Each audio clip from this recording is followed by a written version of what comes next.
Hai Sobat Rebahan, selamat datang di channel hiburan kaum rebahan.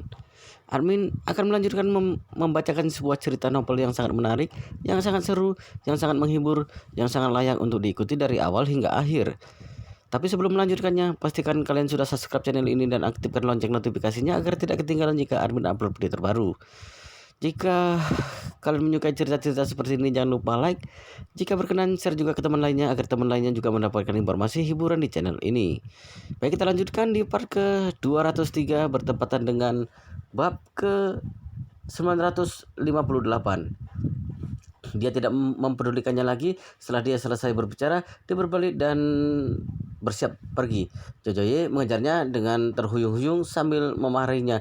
"Bajingan kamu, cepat kembalikan uangku. Jika tidak, aku akan bertarung habis-habisan denganmu."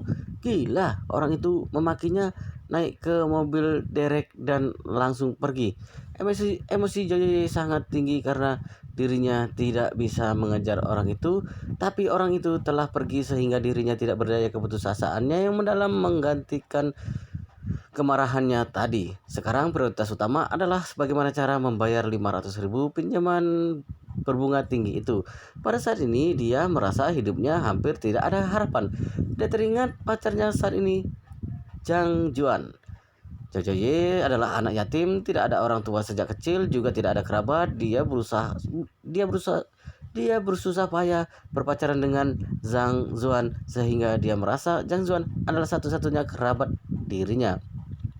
Dia mengalami pukulan begitu besar saat ini, sewaktu dirinya putus asa dan tidak tahu harus melakukan apa. Dia hanya berpikir untuk melihat wanita yang dia cintai. Dia berharap wanita yang dia cintai bisa memberinya kenyamanan. Jadi dia menyeka wajahnya dengan bajunya. Dia berjalan tertati-tati dan keluar dari komplek lalu menghentikan sebuah taksi. Pengemudi taksi awalnya tidak berani membawanya karena melihat dirinya yang begitu menakutkan, tapi dia memegang kaca spion taksi itu sambil berteriak, jika kamu tidak membawaku hari ini, aku akan menggugatmu."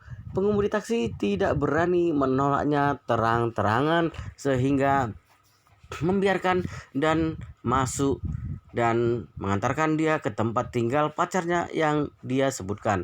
Tapi Jojoye tidak ada uang sama sekali saat ini sehingga dia tidak bisa membayar uang taksi. Dia hanya bisa diam-diam membuat rencana. Di dekat rumah pacarnya ada sebuah gang yang sangat sempit. Mobil tidak bisa masuk ke gang itu. Di dalamnya banyak kelokan. Jika dia meminta pengemudi taksi berhenti di gang itu, kemudian melarikan diri ke gang itu, sewaktu dia tidak memperhatikan, dia seharusnya tidak bisa mengejarnya. Jika seperti itu, dirinya tidak perlu membayar uang taksinya.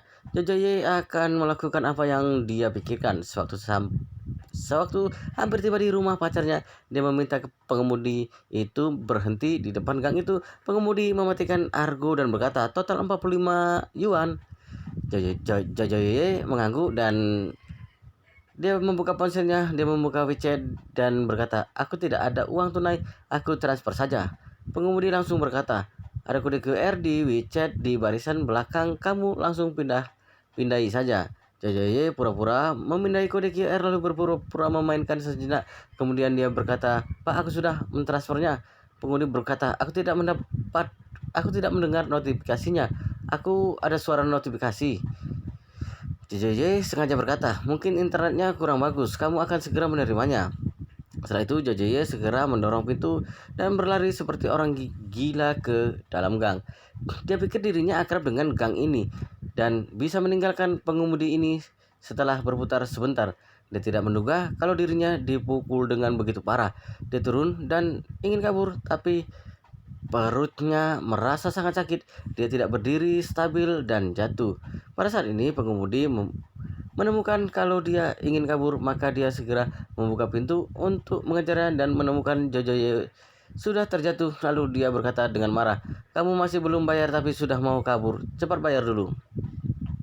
Jojoye berbaring di tanah. Dia melihat pengemudi taksi yang terlihat galak. Ekspresinya tidak sesombong sewaktu dia menghentikan mobil dan mengancamnya tadi. Dia melihat pengemudi taksi itu sambil memohon, "Pak, aku baru saja bangkrut dan tidak punya apa-apa lagi. Aku juga punya hutang dan dipukul babak belur seperti ini. Aku benar-benar tidak ada uang untuk membayar taksi. Aku mohon kamu berbaik hati dan melepaskan aku." Pengemudi itu berkata dengan marah, "Kamu punya hutang dan itu bukan urusanku. Kalau aku punya uang, buat apa menjadi pengemudi taksi? Apakah kamu pikir mudah mendapatkan 45 yuan? Aku bisa makan 2 hari dengan uang 45 yuan. Cepat bayar aku." Jojoye langsung menangis.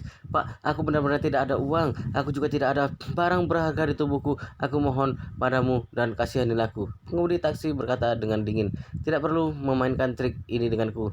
Kalau kamu tidak bayar, maka aku akan menelpon polisi." Jojoye segera berusaha bangun ketika dia mendengarnya. Dia berlutut di kakinya dan bersujud padanya. "Pak, aku benar-benar tidak punya uang. Meskipun kamu membunuhku, aku juga tidak ada uang. Aku mohon padamu, aku mohon padamu, aku bersujud padamu ya. Kamu anggap saja aku sebagai putramu yang bersujud kepadamu di saat tahun baru. Bukankah kamu harus memberikan angpau padanya?" Pengemudi taksi tidak pernah melihat orang tidak tahu malu seperti dirinya. Seluruh tubuhnya bergetar karena marah. Kamu Kenapa kamu tidak tahu malu seperti ini? Apakah kamu tidak ada orang tua? Bagaimana perasaan orang tuamu jika mereka tahu kamu bersujud kepada orang lain demi 45 yuan dan ingin menjadi anak orang lain? Jojoye merasa sedih. "Pak, aku sebenarnya anak yatim dan tidak ada orang tua sejak kecil. Aku tumbuh besar di panti asuhan Jinling. Aku bekerja bertahun-tahun dan mengumpulkan uang sebanyak 120 yuan, tapi akhirnya ditipu oleh seorang teman panti asuhan. Bajingan itu menipu 120 yuan tabunganku. Dia juga menipu untuk meminjam uang di berbagai pinjaman online berbunga tinggi sebanyak 500 ribu. Aku sudah berada di jalan buntu sekarang." Pengemudi taksi kaget karena dia tidak terlihat seperti berbohong. Kenapa masih ada orang yang bernasib sosial seperti ini? Ketika melihatnya, dia juga tidak tega memaksanya membayar uang taksi lagi. Jadi dia menghela napas dan berkata kepada Jojoye, karena hidupmu begitu menyedihkan dan tidak ada orang tua sejak kecil, anggap saja aku sedang sial. Anggap saja aku mentraktirmu naik taksi." Jojoye segera bersujud 3 kali ketika dia mendengarnya. Dia berkata penuh syukur, "Anda benar-benar orang baik. Kamu adalah orang tuaku yang terlahir kembali." Setelah itu, dia melihat pengemudi taksi itu lagi sambil memohon, "Anda sudah mentraktirku naik taksi. Apakah Anda bisa memberikan 50 yuan untukku dan anggap kamu mentraktirku makan?" Pengemudi itu sangat marah. Dia langsung menendangnya dan memakinya. Ternyata memang benar. Orang menyedihkan karena ada alasan. Aku benar-benar salut padamu karena kamu bahkan bisa mengatakan kata-kata yang tidak tahu malu seperti ini. Setelah itu dia berbalik dan membawa pergi taksinya. Jojoye berusaha bangun. Dia menepuk debu di tubuhnya dan berkata dalam hati, "Meskipun prosesnya agak menyedihkan, tapi akhirnya aku bisa menghemat 45 yuan ini." Setelah mendapatkan keuntungan 45 yuan dari pengemudi taksi, suasana hati Jojoye merasa agak sedikit lebih baik. Dia berjalan terhuyung-huyung ke rumah pacarnya. Dia berpikir di dalam hati, hal pertama yang akan dia lakukan sewaktu bertemu dengannya adalah menangis dalam pelukan pacarnya. Pacarnya tinggal di tempat kumuh kota ini. Rumahnya merupakan jenis rumah yang dibangun sendiri sehingga rumahnya terlihat agak jelek. Namun di mata Jojoye ini adalah tambang emas karena ada banyak tempat kumuh di kota ini yang bisa dihancurkan kapan saja. Akan mendapatkan ganti rugi kalau rumahnya dibongkar. Satu deret ada 2 sampai 3 rumah. Oleh karena itu dia ingin segera menikah dengan pacarnya. Jika seperti ini, dia bisa menjadi menantu yang tinggal di keluarga istrinya sehingga dia akan mendapatkan sedikit manfaat ketika rumahnya akan dibongkar. Dia sampai di rumah pacarnya dan mengetuk pintu, tapi tidak ada yang keluar membuka pintu.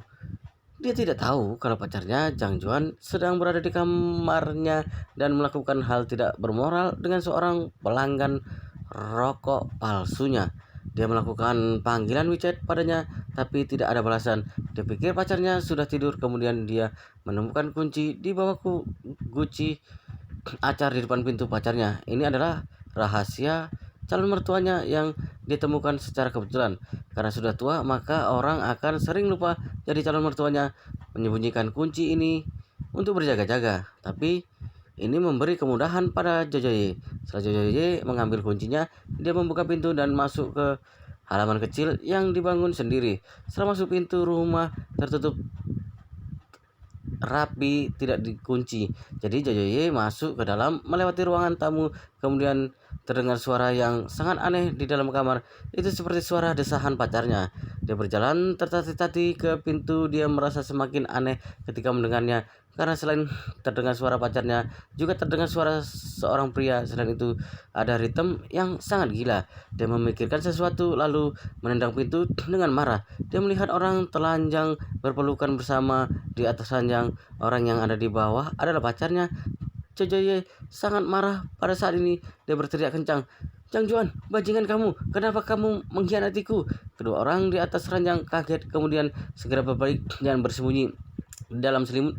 Jang Juan menutup tubuhnya dengan rapat. Dia berkata panik dengan Jojoye, Kenapa kamu ada di sini? Bagaimana kamu bisa masuk?" Jojoye mengumpat, "Tidak perlu tahu bagaimana aku bisa masuk. Jika tidak masuk, aku bahkan tidak akan tahu kalau kamu mengkhianatiku." Setelah itu, dia melihat pria gendut yang ada di samping Jang Juan. Dia memakinya, "Bajingan, kamu bahkan berani meniduri pacarku. Aku akan membunuhmu." Setelah itu, Jojoye langsung bergegas ke arah pria gendut itu.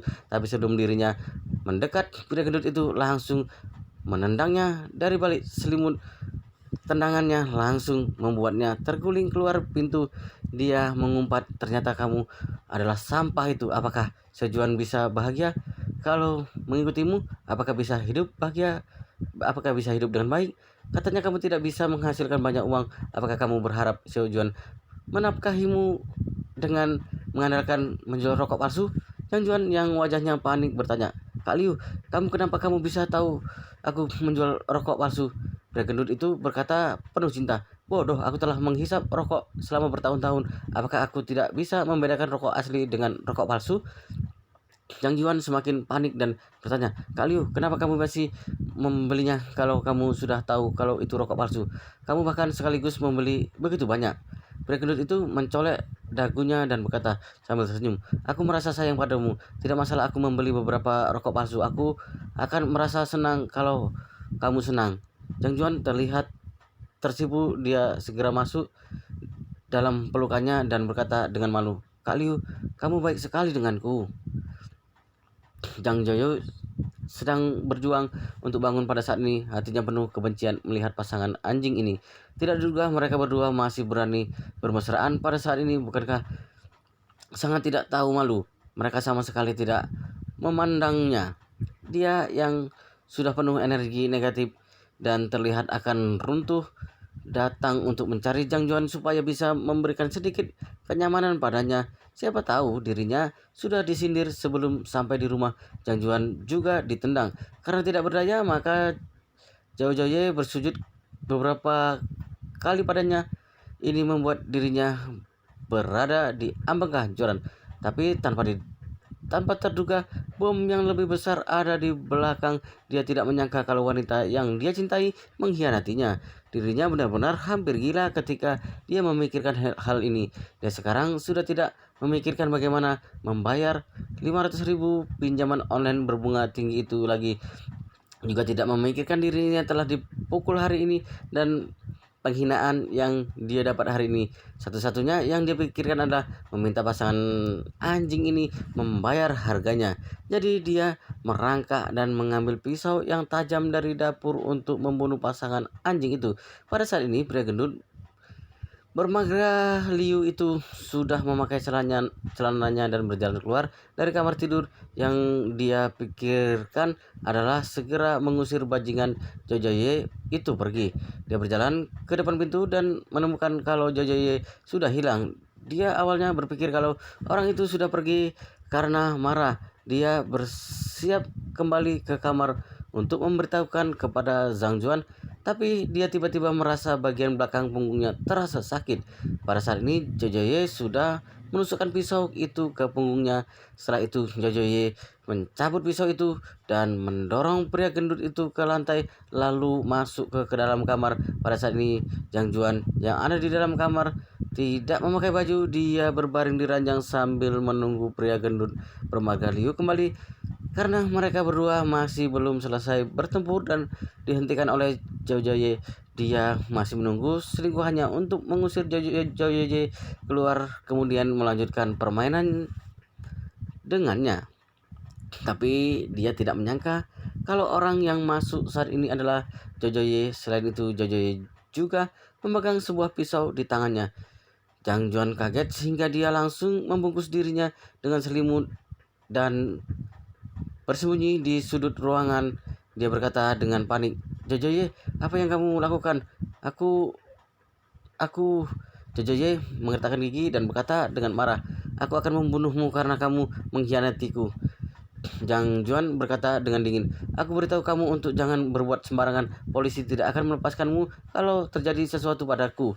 Zhao Joye tertawa mengerikan. "Hidupku sudah hancur. Aku awalnya masih berharap kamu bisa memberikan kehangatan kepadaku. Kamulah yang telah mendorong aku ke jurang." Jang Juan ketakutan sekali. Dia tahu dengan emosi Zhao Joye dan bukan sedang bercanda dengannya.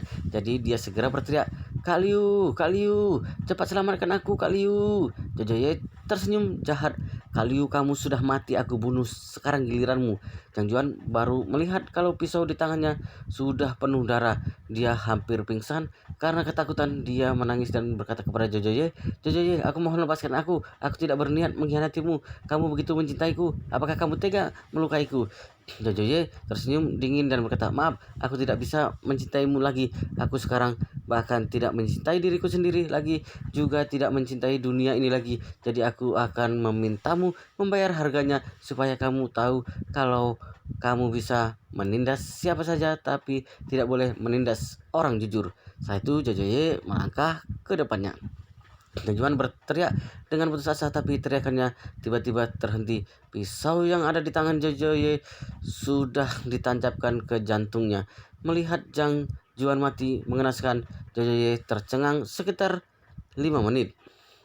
5 menit kemudian dia mengeluarkan ponsel lalu menelpon polisi. "Halo, aku mau menyerahkan diri." Orang di ujung telepon segera bertanya, "Ada apa denganmu? Kenapa kamu mau menyerahkan diri?" Jojoye berkata tanpa ekspresi, "Aku baru saja membunuh orang." Orang itu segera bertanya setelah mendengarnya, "Kamu ada di mana sekarang? Apakah orangnya sudah mati?" "Sudah mati."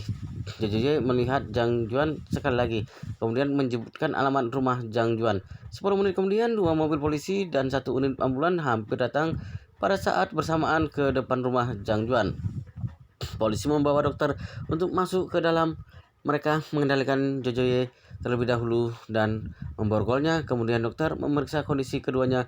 Dokter segera menyimpulkan kalau keduanya sudah meninggal. Polisi segera membawa Jojoye naik ke mobil polisi dan menangkapnya secara resmi. Ekspresi Jojoye yang duduk di dalam mobil polisi terlihat sangat datar.